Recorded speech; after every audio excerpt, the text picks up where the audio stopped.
everybody, and welcome back to another episode of Joe Tyler Reefing in my Waterbox 30.2 Marine all-in-one build. And today I ended up getting a CO2 scrubber. So I'll show you how I've been running my current CO2 scrubber. I have my CO2 scrubber hooked up to my silencer right there. I drilled a little hole here to add a this is a 1/4 inch barb fitting on both these. And so I have the tubing running down to there in just a regular BRS reactor. So that's how I've been running my CO2 scrubber. But if we go in here, that is my IceCap CO2 scrubber. Now I will say it's a lot smaller than I thought. This is the small one.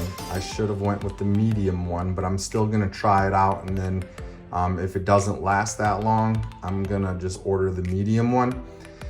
So I also bought some fittings to convert my skimmer, and I'm going to use RO line. So this is a 3/8 inch to a 1/4 inch.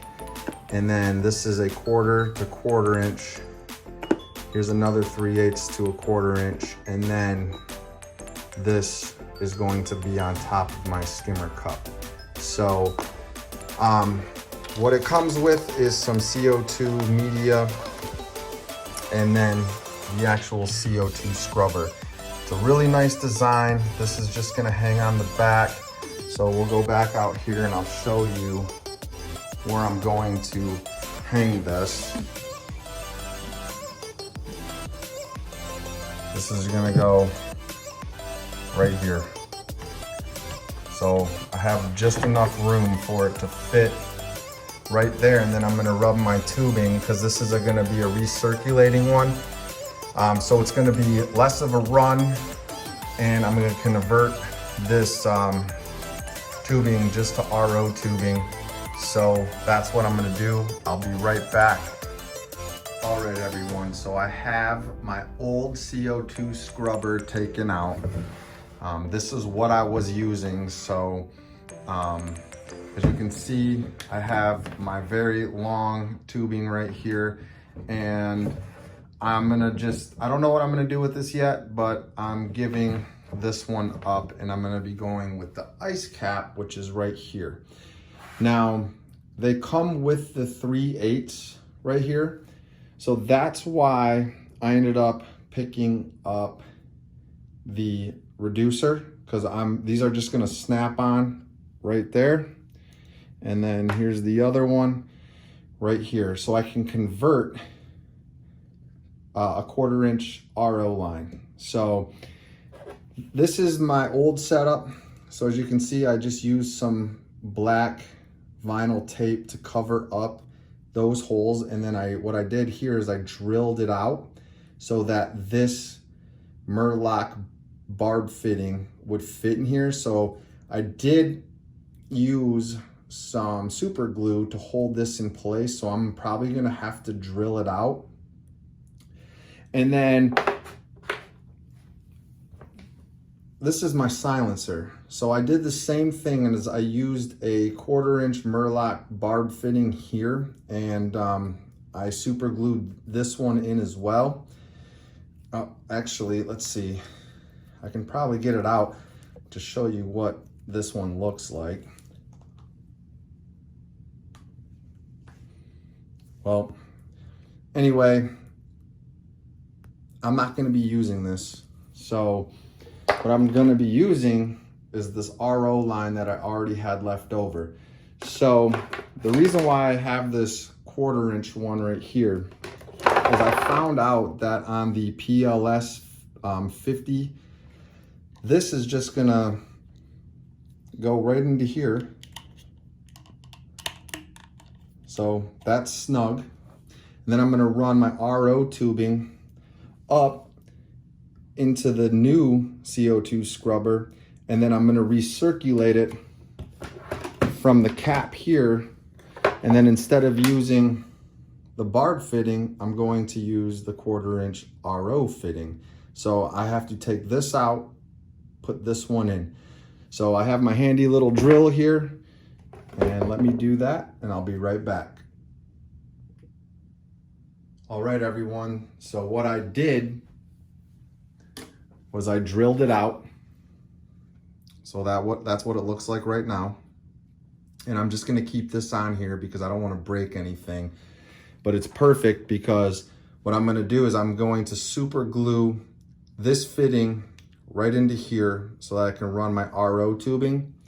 Now, I did use some garden shears to snip off the long piece here. So that way, when I put this in, it's not gonna protrude out of the cap and suck in a bunch of skim mate. So it's going to be perfectly flush, and also it's going to fit on the skimmer cup nice and tightly so that there's no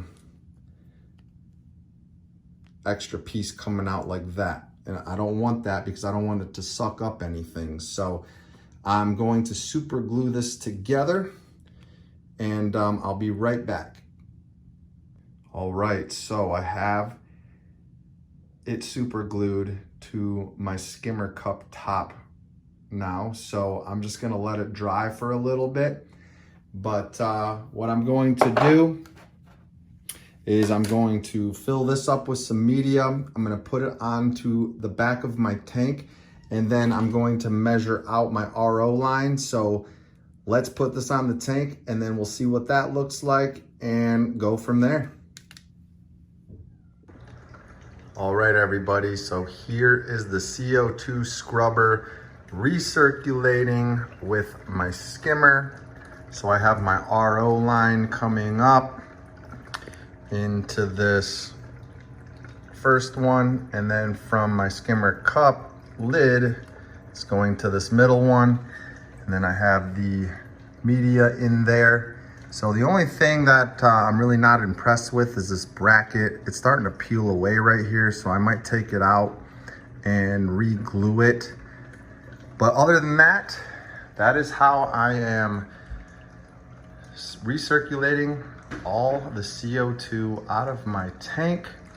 And then just to give you another view of the tank, so on the very top I have some red and green digitata. I have a Season's Greetings Montipora. There is some Favia, and then there is some Favites. I have a Superman mushroom down there to the left, and then the right is a small little trachea. There's a big trachea. I have a hairy mushroom, a plate coral. This is gonna be my Zoa garden right there. There's some red blastos. I have my tube anemone right here. There's my hammer coral. So let's go on to the underneath. As you can see, the old BRS CO2 scrubber is out of there, so it frees up some more room. That's my E-Coral light controller, and I'm still waiting for them to come out with the salinity module and salinity probe for this thing. And then there is all of my products that I'm using. So just wanted to give you a quick update on my tank as well. So please like this video and subscribe to my channel. I would really appreciate it. You all have a great day, and see you soon. Bye-bye.